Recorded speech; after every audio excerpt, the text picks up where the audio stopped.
Now we're talking. That's all I had. All about that. And I will never tell anyone how I did it, nor will I remember how I did it. Well, there was some looping involved, it appeared.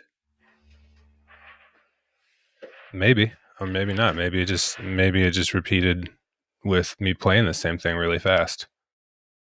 Maybe. No one will ever know. It's movie magic. Podcast magic? YouTube magic? I remember I asked a filmmaker once how they got this helicopter shot of a ship on the ocean. This is a short film and it was being submitted to festivals. It was pretty good, but they didn't tell me. They said movie magic. I was like, okay, I guess I'll just figure it out for myself. And I'm pretty sure what happened was they bought a stock footage of a helicopter shot of a ship, which is not interesting. Is that a business model, by the way? Is it a business model to just shoot peculiar shots and then? I mean, I know like photo stock would be an equivalent, but are there movie or clip versions of that? Yes, there's like a small production house version of it where somebody retains Terry because they like the way that Terry has filmed clips before, and then there's the large library distribution house iStock photo style version of it. Both exist. That seems like that would be a pretty interesting way to be connected to Hollywood. Do you know what my most likely way to be connected to Hollywood is going to be? Porn?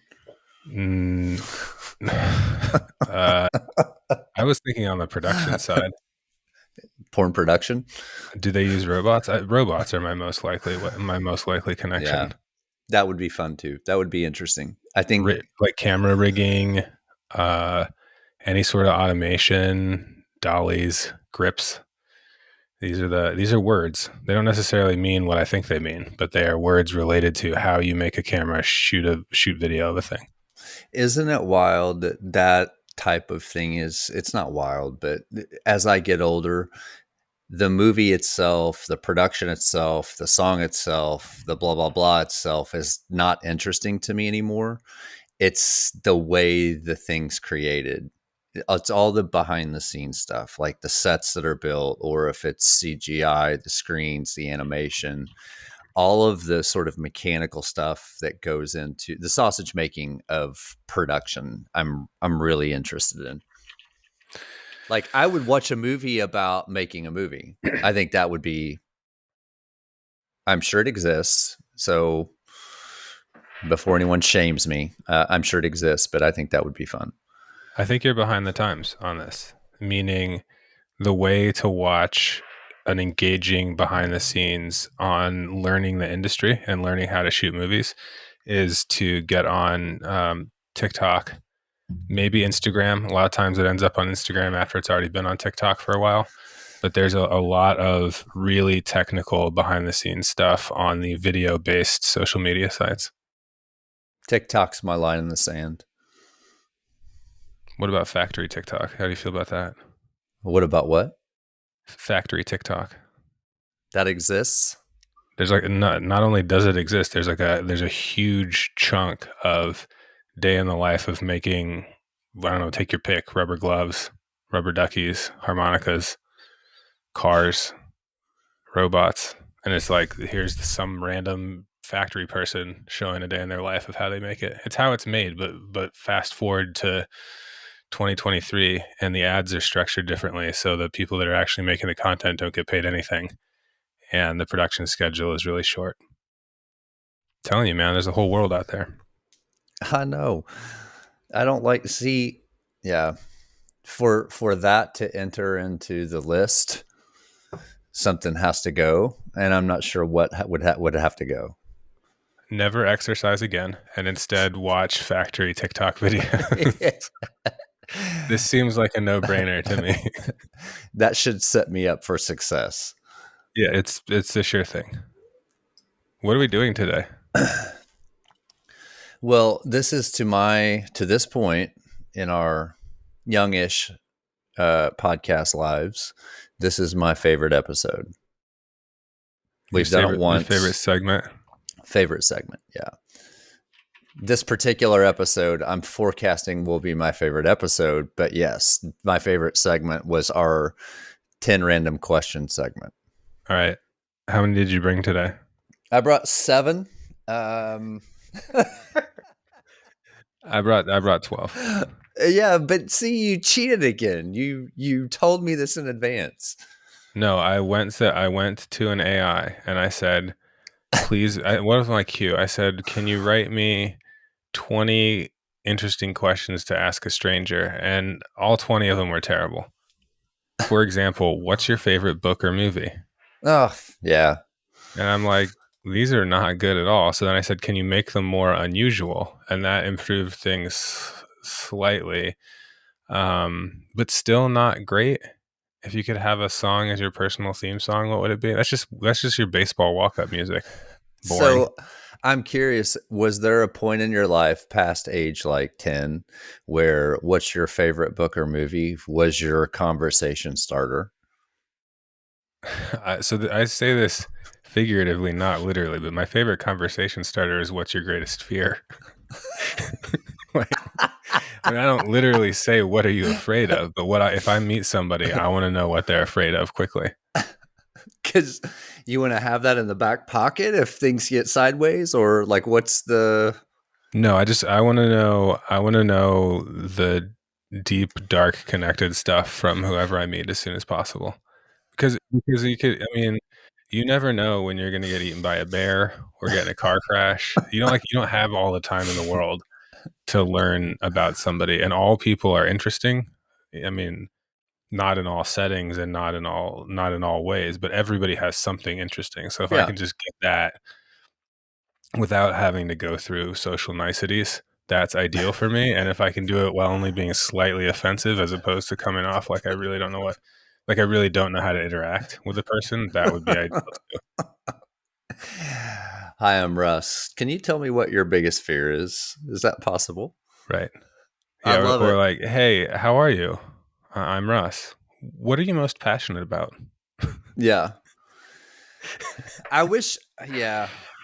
I mean, it was kind of that way in DC. We exchanged pleasantries and then just, scurried to the deep end. What, when you were here Yeah. with You your mean my brother? my brother. Yeah. Well, yeah, that's no surprise at all. That's exactly what you'd expect. Because I mean, who knows if I'm even going to see your brother again anytime soon? I need to know, not for my own sake, but just so I'm not wasting my time, my precious time here on Earth. Yeah. I feel the same It's way. like the question. You know what I have on my list? Here's I'm going to start. This is my first question. All right. this is a this is a question you'd ask a small child, but then adjusted slightly for the format of 10 random questions. What color do you most associate with? I feel like this is a woo question. What does that mean? What's your aura? I feel like we should be in like a patchouli smelling health food store. Do you feel uncomfortable answering what color you most associate with? No, I think you're seeing it. I wear black a whole lot, and if I'm interpreting the answer, if I'm interpreting the question to mean like what color do you find most appealing, um, I don't know that I associate with the color in any other way. So I think. Well, I mean, if I was asking a 6-year-old, I would just ask them what their favorite color is and then seem really interested and talk about all the other people who have that color Is there a thing behind that? behind asking people their favorite color. No, no, I get the question. Is there a thing behind having a favorite color or associating with a favorite color?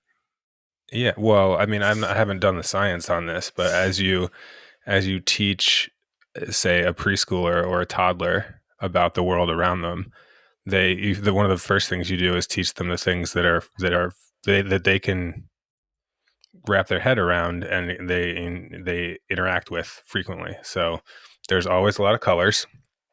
and colors are identifiable. And once you get a kid that gets to the point of being able to point and say, what's that, what's that, what's that, or that, or whatever, then you can get to color. And it's one of the very first things that we teach kids that are basically an abstraction or a concept as opposed to a thing. So you could say, like, what's your favorite animal? But what's your favorite animal doesn't require the same level of processing to understand that color is like you can't describe color except from the perception of it. So yeah, that's why what's your favorite color is a frequent question for little kids. Okay, so this just went in a direction. I went to Jean Claude, my favorite AI Your of the AI, large AIs. language model, front end of choice. Yes. And I said to Jean Claude, my favorite color is black. And the response is, got it. Your favorite color is black. That's an interesting choice. Black can definitely have a sleek, modern, and stylish look to it. Then it gets interesting. Since you shared your favorite color with me, black, I'm wondering if you'd like me to make conversation about it or if you had something else in mind you wanted my help with. And I What a did. freaking catastrophe. I said, talk about color psychology. Sure. Analyzing color psychology and symbolism, and then lots of stuff. I hate every single word of that response. Yeah. It, All of it is terrible because it doesn't. Okay, so when very basic AI classifications here, it's an artificial intelligence if it is somehow human-like in its reasoning. yeah. I mean, I guess that was human-like in the sense that humans have written things that sound like that before, but it Ex- sounds exactly. terrible You just as actual, back and forth. you just explained AI. It sounds like something a human would say, but the meaning is something that an AI named Jean Claude would say. Oh my God. I can't talk about AI anymore on this episode. Do you have a question for me yet? I do.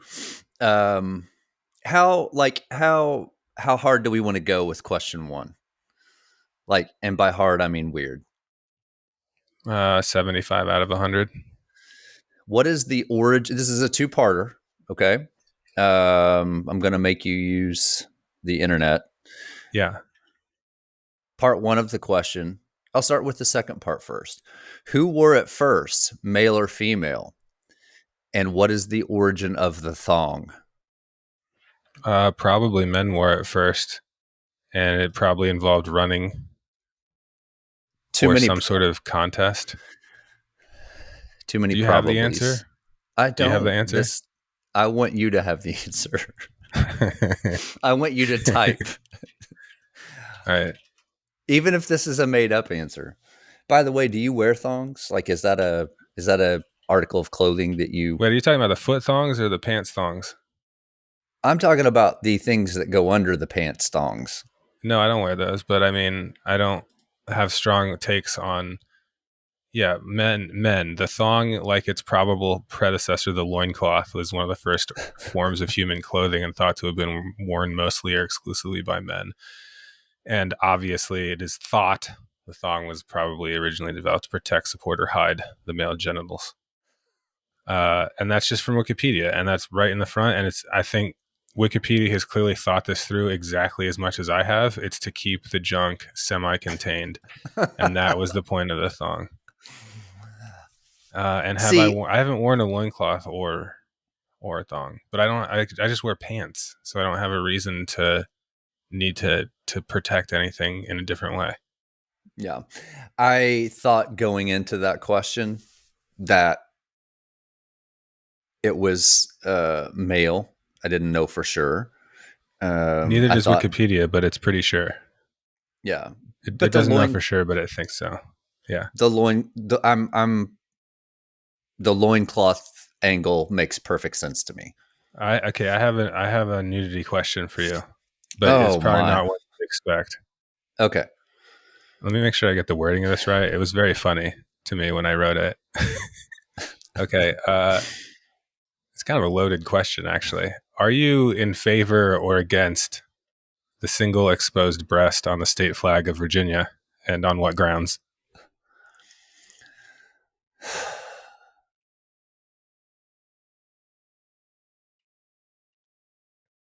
I legitimately could not be more indifferent. Terry doesn't care about women. All right, I got you. I No, got it like, quoted right there. oh, now that is not the case. But I would say the flag thing, I don't know. It's symbols generally. Did you know I that there was a boob on the Virginia flag before I just now? I didn't, but I'll be looking into it. It's the only state that has a boob on their flag. So what's the context? I doubt they just took a Correct. It's boob. not just a boob on the flag. That would be odd, unlike the actual flag. So the state seal of Virginia is a Roman mythical hero standing triumphant over some sort of tyrant of some kind, and the state motto or slogan is, I think, Sic Semper Tyrannis, thus always to tyrants. And so it's not Lady Liberty, but another similar-ish character defeating a tyrant. So there's blood, gore, death, a boob. And apparently, when researching this for the episode, it turns out that the breast wasn't actually introduced until 1901, at which point the original state seal, which had the same character but in a full breastplate of armor, some legislator decided that it was too manly looking. And they wanted to feminize the female character to be less of a manly woman in the state seal. So then I guess the law was passed in the Virginia Assembly to add a boob to the seal. So this was worth this episode. Like that bit there was worth doing this. That As a is the kind person, of as a person who's really from Virginia, I mean, I take Virginia with the bad, the good. It's a state with, a lot of mixed history, a lot of history, but a lot of mixed history, a lot of conflict-driven history. If you didn't know, it was the capital of the Confederate States of America, which was kind of the bad guys in this big war we had here in the United States. Um, but I was going to get a tattoo of the state seal because I thought Sic Semper Tyrannis was cool and the the seal boob. was cool. And then I Yeah. realized that tattoos weren't really my style and that I should maybe just wear a t-shirt with the flag on it instead. Yeah, because that can be taken off. Speaking of, we are almost 50 episodes in and we've never been current eventy, but we're talking about Virginia. And I saw a video slash story of a house that, and I don't know all the details, but in Arlington, a search warrant was to be executed last night and dude just blew his house up. Like, big, nice house, just blew his house up as the officers were approaching his house to execute the warrant.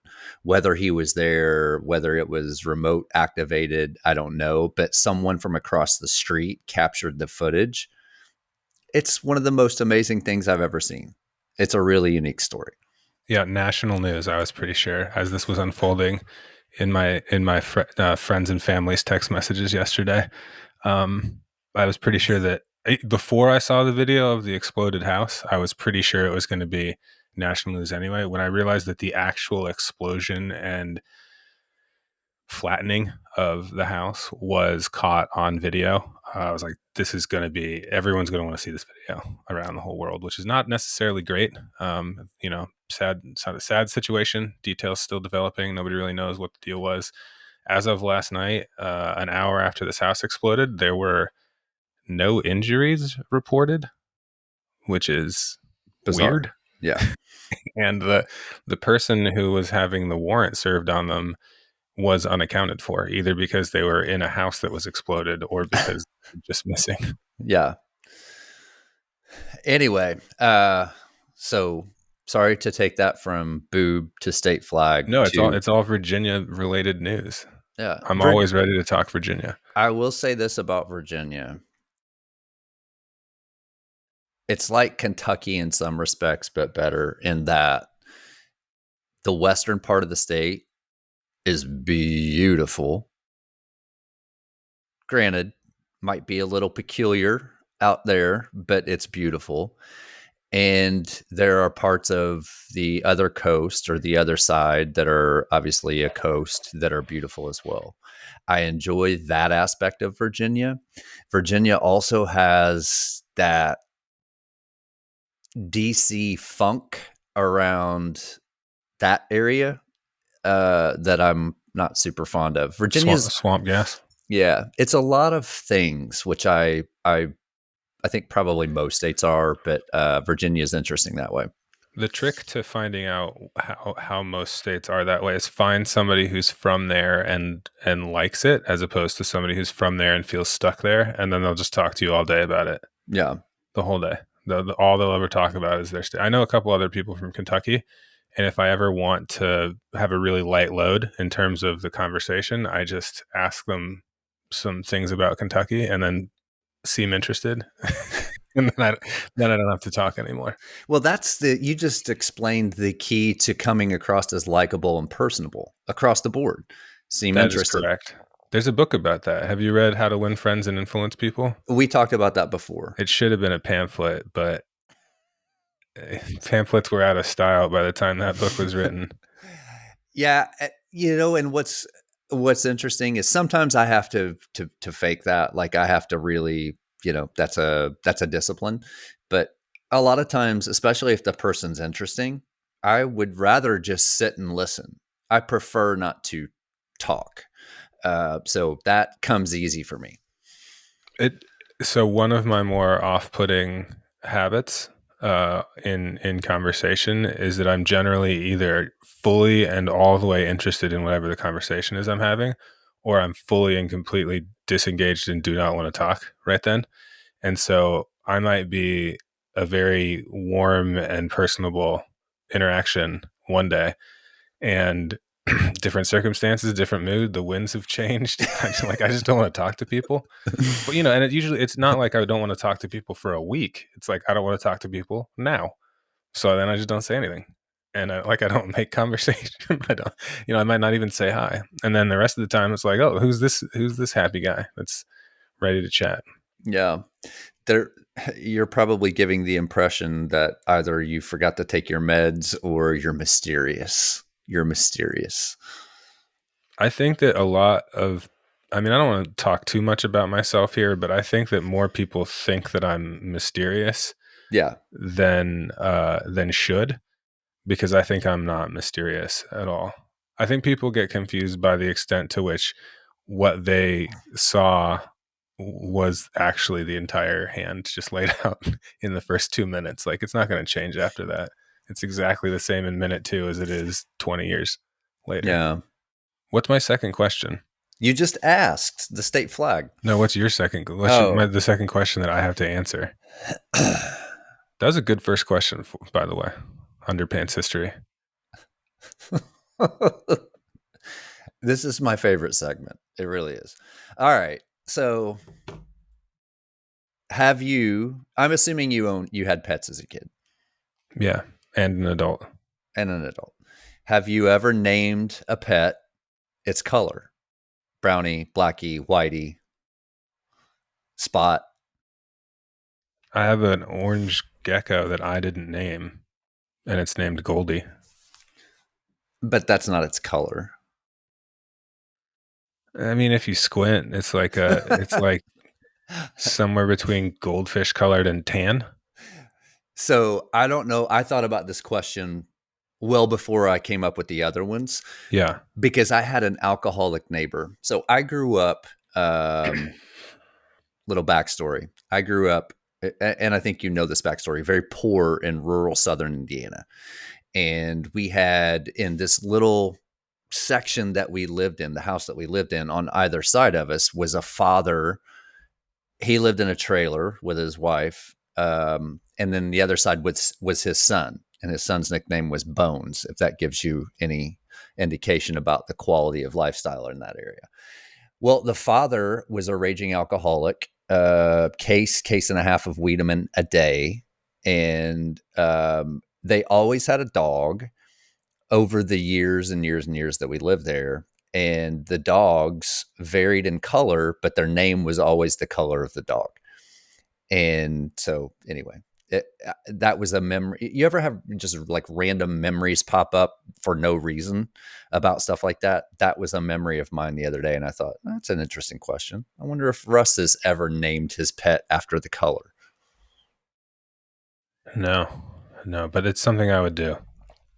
Why simplicity? How do what's the play on that? I don't think very much about pet names. I see the pet, the name comes to my mind.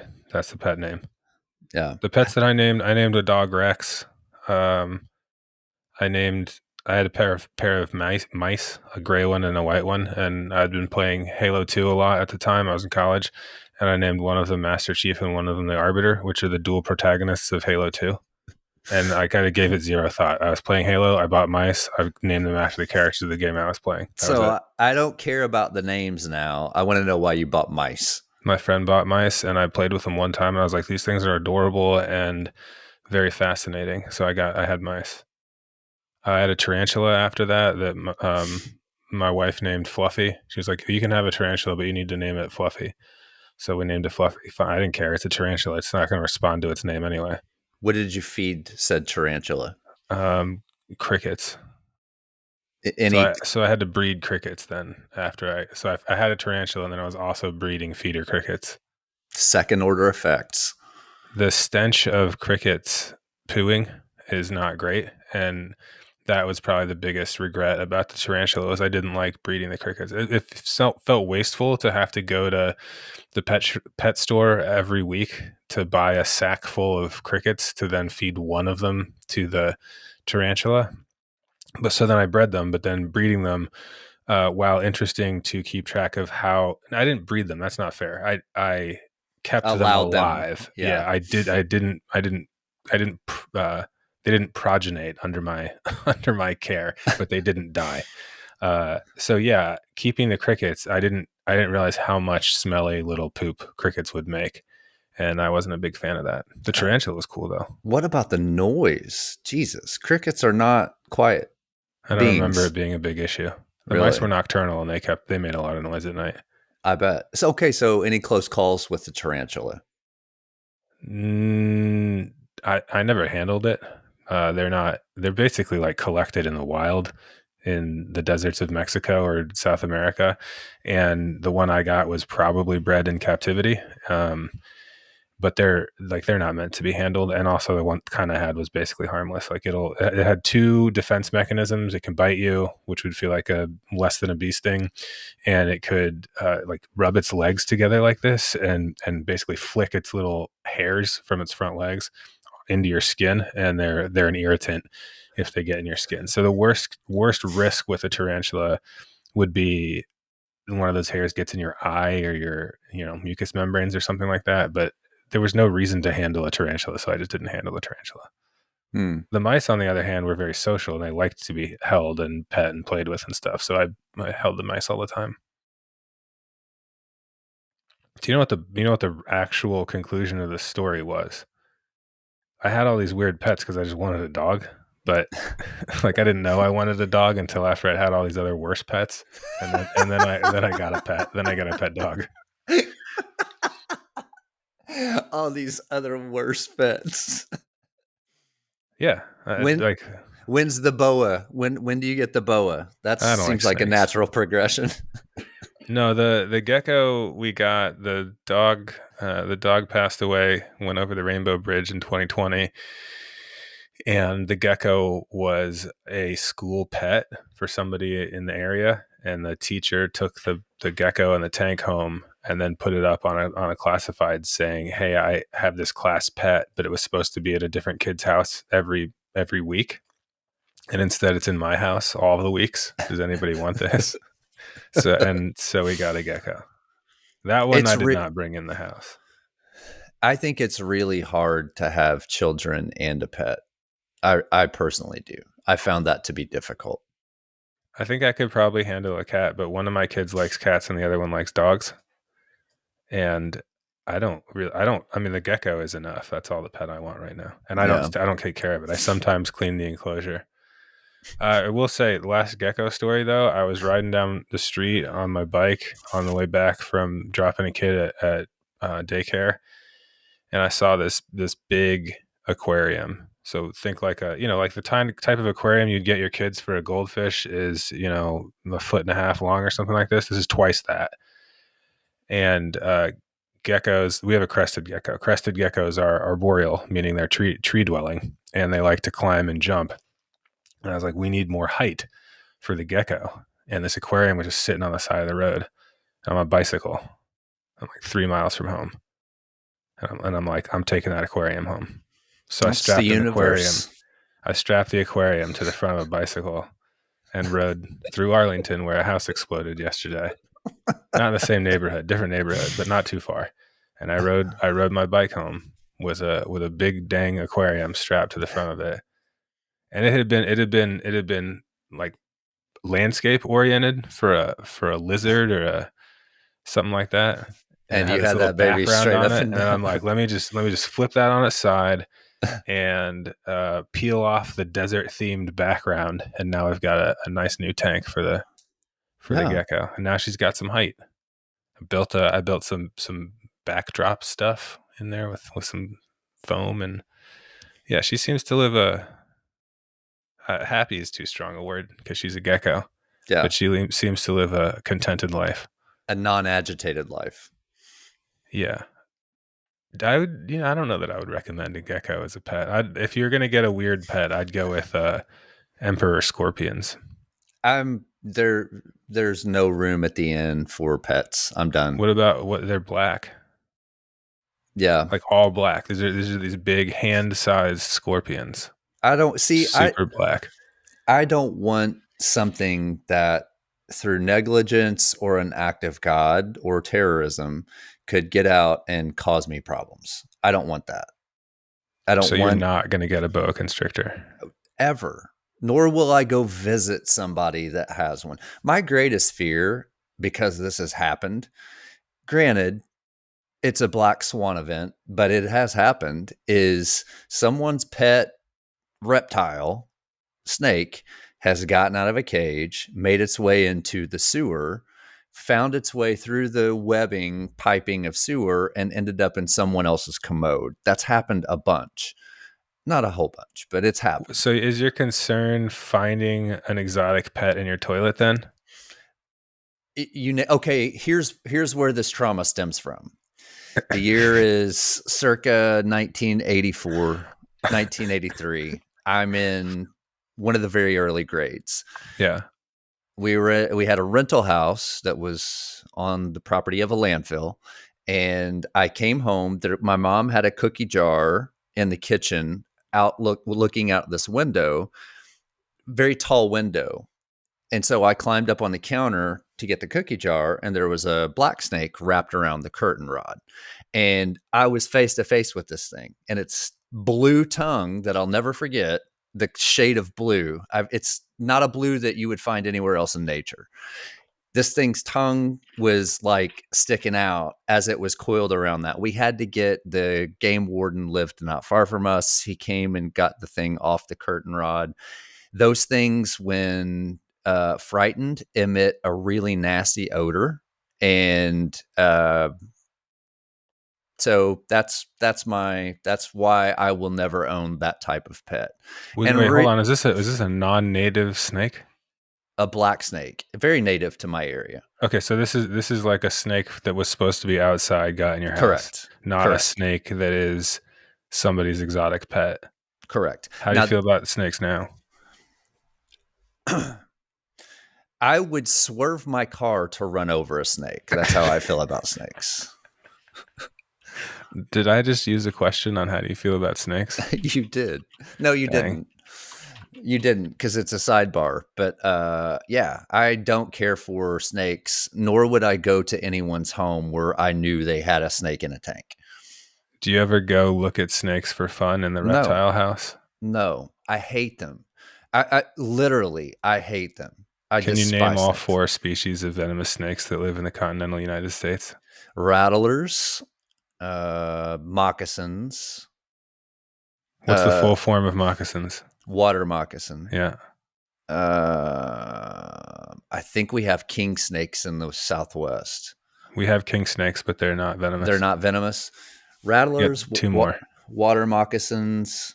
Oh yeah. Oh, copperheads. Copperheads, yeah, and the last one doesn't live in Kentucky. All three of those you just named live in Kentucky. I'm not gonna know the fourth one. Super close. You're so close. It's It's not. It's it's not not a king snake. It's the king snake's coral. most. Yeah, you nailed it. Coral snake. Coral snake. Okay, Yeah, those are in Florida. Those are in Florida. they live. Yeah, they only live in tropical climates. Okay, so you said native, which is true, but every bloody species of snake on the planet can be found in Florida because people get them as pets and tiptoe out in the middle of the night and drop them off in some waterway and they proliferate because Florida. Normally, I would challenge you for any citation whatsoever that indicates that every type of snake on earth can Well, be found in Florida. However, in this case, having watched a lot of TikToks about herpetologists, I feel like I already have the evidence. And I already know that you're absolutely right that every type of weird snake gets collected in Florida. well, they have hunting seasons for some really, this is not breaking news. This has been around for 20 years or so, but they have hunting seasons for very large constrictor and very large constrictor species not native to anywhere in this hemisphere. They have hunting seasons for those because they thrive and proliferate in Florida, the Everglades, and I think that's wild. I don't think that your biggest fear should be exotic pets in the commode. I think your biggest fear should be being forced to live in Florida, but also it's like some city that's dense like Chicago or New York, and you also have to be in Florida and you can't leave. Not on the beach either, like Right. inland. Central inland Florida, Yeah, I New York will. City and Central Florida, Terry can't leave. I will say that being sentenced to a stint in Orlando, Florida, would be seventh ring of hell for me. It would be high on the list. So I shouldn't ask how do you feel about Florida? No, I would. There are some like St. Augustine. There are places in Florida that are really nice, and I like to go visit. I just like the beach. I'd live on the beach. I'd live on the beach anywhere. But there are places. If I had to live in inland Florida, where you walk outside and it's 95% humidity and 100 degrees, and you're not on the ocean, I would want no part of that. And you've got every species of snake from across the globe and probably some from different planets and every other kind of alien creature that wants to kill you, like in your backyard. I want no part of that. Gators are one of the only animals that is arguably ahead of us in the food chain. I mean, I think numbers wise we're doing better than gators, but generally speaking, alligators could take us out if they were smarter and had thumbs. Well, if we had to go into water, we are done. Done. That's not a fight. Okay, if you could fly like a bird or swim like a fish, which would you pick? And can you please describe the lifestyle that you would live, assuming you got one of these powers? Is that the formal question or are we just in another tangent? No, that's actually a question I That's wrote the in those question. more or less those exact words. I would fly like a bird. Uh, I think the reason why I would choose that lifestyle is it's so expansive. Not that the ocean isn't. I'm sorry. I need to respecify the question. I actually don't care why you pick. I want to know what you would do with your lifestyle as a person Okay. who could fly like a bird. I would For example, would anybody else know that you had this power? Would you try and become famous? Would you move to the tundra and try and avoid fame? no, I Would you would exploit it for your own personal I, wealth? you would absolutely see my TikTok channel and I would leverage that for like art gallery openings and you know, that would be my dating app. Do you want to fly? Do you want to skip traffic? Like I would totally, I would not hide that superpower. I feel like you're taking a few leaps of faith there that you can fly like a bird that can also heft a date in the air. That seems aggressive in terms of the interpretation of this power you've been granted. Would okay, so you're a female, or you're you, and your wife shows up, and she tells you on the first, this is before she's your wife, obviously, like first date, she shows up at your place and she's like, oh, just hop on, I'll fly you wherever you want to go. Are you doing that? 100%. Yeah, I would be all about it. Are you nervous? Yeah, definitely. I'd be afraid of falling. Well, what if she's got like equipment rigged up, things to hold on to? like a, like a saddle or something. Well, just apparatuses of some sort, Like she's straps. figured out how to carry passengers Yeah. and can fly. Yeah. And they're like part of her, she just Well, normal so outfit. at first, obviously, I would assume that this was some sort of a ruse and that we were not, in fact, going to fly. And I'd be like, this is odd, but, let's just go along with it and see what happens. Which is why the lifestyle part of the question is the much more interesting part. Yep. You don't watch movies, right? Generally. I just have to ask, how grossed out are you going to be, or how impressed are you going to be if the mechanism for flying is arm flapping? I just love that. So actually, I think, I think if you look silly while flying, it would actually be hard to get famous for your ability to fly, because people would be like, "Yeah, man, Terry can fly, but he looks like such a dork." And Yeah. I don't think the population generally would be able to get past you looking lame while doing a thing that nobody else can do. Yeah. I picture either a lovely woman, or being, a passenger on my flight, or vice versa. And just watching how, the flapping of the arms, that's probably a deal breaker. I mean, even, even, Yeah, that's the deal breaker. yeah, because That's the problem. you watch birds do, I mean, the glide would be pretty cool because that's got like a movie aspect to it. Regardless of where the arms are. Yeah. Yeah. But if there's arm flapping involved as part of the mechanism for the flight, that's you know, you're gonna have opinions and they're not gonna be good. Man, you've given me a lot to think about with that. We got to move on to the next question It's your before turn. I. No, my question was it's my turn to answer. Yeah, that's what I'm saying. Yeah, okay. Was Bob Barker's last name a stage name taken after the Carnival Barker? No, man, I don't. And this is also an open ended. You don't know the answer already. I intentionally do not know the answer. No, Bob Barker. His real name is Robert William Barker. Okay. Which I was 50-50. I would have had to toss a coin to get that one right. I had no idea. Would you have been surprised if his real name was like Robert William?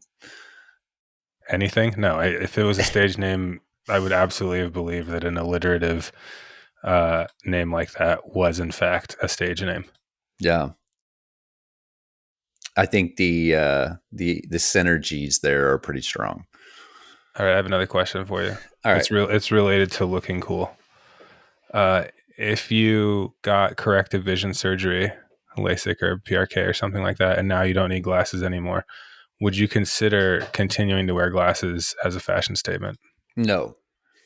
And you have presented to me one of my top 3 to 5 dichotomies in life. I'm tired of wearing glasses. I've had the same prescription for a lot of years, so this is good, knock on wood. But I'm tired of glasses. But I will not do anything to my eyes. I've never worn contacts. I can't, the thought of touching my eyeball, or the thought of having the eyeball cut in any way. I'm getting closer to being comfortable with LASIK, but still don't have the juice. And One, go ahead. I don't like having my eyes touched, but once I learned that the eyeball has skin on it, oddly enough, I was more comfortable with oh, that juicy goop thing in my eye socket, it already has skin. I touch all the rest of my skin. That doesn't weird me out. I Yeah, mean, man. yeah, sure, it's goopy, clear skin, but for whatever reason, I was like, oh, it's got skin over the eyeball. It's not a special thing, and that grossed me out a lot less. So that got me over the hump of being able to put in eye drops, uh, like flush or get foreign objects out of my eye, which was big. It was big. So here's the other aspect of that for me.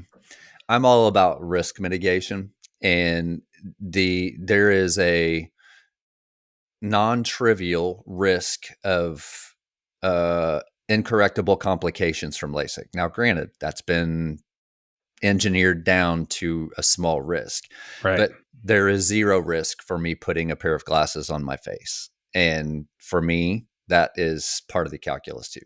Creepy, eyes to me are creepy. I want nothing, no business tended to in the eye region, and the glasses are fine. How well do you see without glasses? Bad. I see. I can read. This is what's interesting. Most people have trouble. They get when you get bad eyes, you can't read, and you see people doing this type thing. I'm sure that's coming for me, but I have no trouble reading or seeing close. Um, but it's from a distance. Like when I run in the morning, I don't wear glasses, obviously, and there will be people on my street that will be like, "Hey, I waved at you the other morning," stuck up, and like I didn't see you. Like, I was in the blur. Yeah, I did not see you. So here's your question. All right, I'm ready. If you were a wrestler in the grand finale of Nacho Libre, what would your signature move be? Something from I'd be flying off the turnbuckle for sure. My favorite wrestling move that I've seen recently, and I'm a highlights wrestling watcher at this point, right? So this is stuff that gets to me through TikTok or YouTube or another one of these things. I'm not going to name any more social media sites because I don't want to get called out by you any further. But on a website that I sometimes see stuff on, I saw a wrestler climb to the top of the cage in a cage match with a steel trash can, just a can, no lid. So climbs the fence with the trash can, hoists the trash can inverted over the head, and like amps the crowd up a little bit. Enters the trash can, like reverse Oscar the Grouch style. So now she's got a trash can over her head and torso, standing on a 12-foot high chain link fence, and then she jumps into the ring and knocks out 3 opponents. That wouldn't be my move, but I will say to anybody who disrespects wrestling as a spectacle, stop watching the plots Yeah, and start watching those highlight reels, the and your life will athleticism, change. the spectacle. So you would be I'd be an aerialist of some kind. Call it like a triple back somersault with a moon splash or something like that. there was a wrestler way back in the day named Superfly Jimmy Snuka, and he was that guy. He'd do like flips and off height. He was Eddie an Guerrero was like my go to of the slightly more obscure, lots of stuff in midair. no. Rest in peace, poor guy. All right, you're up. We've got a couple more to get to here quickly. Do you think much about smells? Oh yeah. Oh yeah. No For further sure. questions No, it's such about a smells. the all the olfactory is such a big part of memory generation. Like I smells, obviously songs, you know, but for me, and here's an example, for me, the smell of wood smoke, the smell from whether it's a fireplace or a wood stove coming from a chimney that you can smell outside when you're walking down the street. That smell elicits very strong childhood memories for me. Smell seems underrated. What's my next question? All right. I have two more for you. Do you think that Bobcat Goldthwaite's real name is Bobcat Goldthwaite?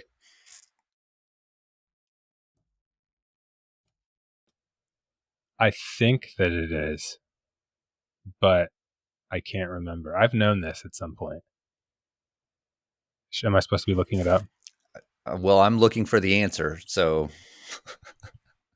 How first I have to spell Bobcat Goldthwaite, so that's going to be a problem. the Bobcat part, I think you've got a handle on. The Goldthwait part, um, the red lines in my notes app tell me that I too did not know how to spell it.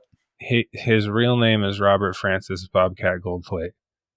Bobcat being a nickname, so he's Bob Goldthwaite, Robert real name. Francis. So the only part that's a fabrication is the cat. I bet that was a nickname given to him by a family member. That seems highly likely. Yeah, I know that's a big stretch, but that would be my guess. Uh, Give me your last question. I don't have any more good ones that I need to share here. Did you ever think the phrase "the coast is clear" was "the ghost is clear"? No, I've never once in my life thought about how much sense it makes that the ghost is clear could be a phrase until right now. So the award for granting me a brand new original thought goes to Terry today. Thank you for that. I Is it a didn't. good one? I mean, no, Probably but not. like it's one. Yeah. So credit where credit is due. I don't want to say how many years old I was when I thought that phrase was "the ghost is clear," but I did. Phrases are problematic. They cause a lot of problems. So okay, last question. I have one more I'm going to share with you. All right. Um to your knowledge, do you have any friends between the ages of 22 and 32? And if yes, could you please describe your most recent interaction with them? No. Yeah, me either. My son is going to be 22. Doesn't Or count. He's your son. yeah. Um, no. All right. So the reason I'm going to return to that question in the future because Okay. it's very funny and fascinating to me. And we also talk a lot about generational generalizations in other contexts. And I would like to come back to how old our friends actually are. Um, but if you spend a bunch of time with, say, like kids who are under 10, not just your own kid who's under 10, but your kid's friends are actually more important here. Being able to grasp the look on their face as they try and understand a thing like the coast is clear. They're like, what is the coast? Which Yeah. type of clear? Why would I be using this phrase? And for in my case, I think my kid was probably 5 or 6 when he learned about figures of speech. And my God, he was like, anything he could come up with, he's like, that's a figure of speech. That's a figure of speech. Anytime he didn't understand a phrase, he'd be like, is that a figure of speech? And like that, getting that from a kindergartner or a first grader, you have to like recondition your entire brain to be like, what can a little kid understand? And you see this all the time. Like there's a whole Reddit subreddit on explain like I'm five, and every single upvoted answer on explain like I'm five explains like you are an adult who does not know the concept. None of them ever explain like a person is five Yeah. ever. Probably not lot of people with children in that subreddit. If you have kids, how are you going to have any time to go on Reddit? I mean, why Exactly. would you be on Reddit if you have kids?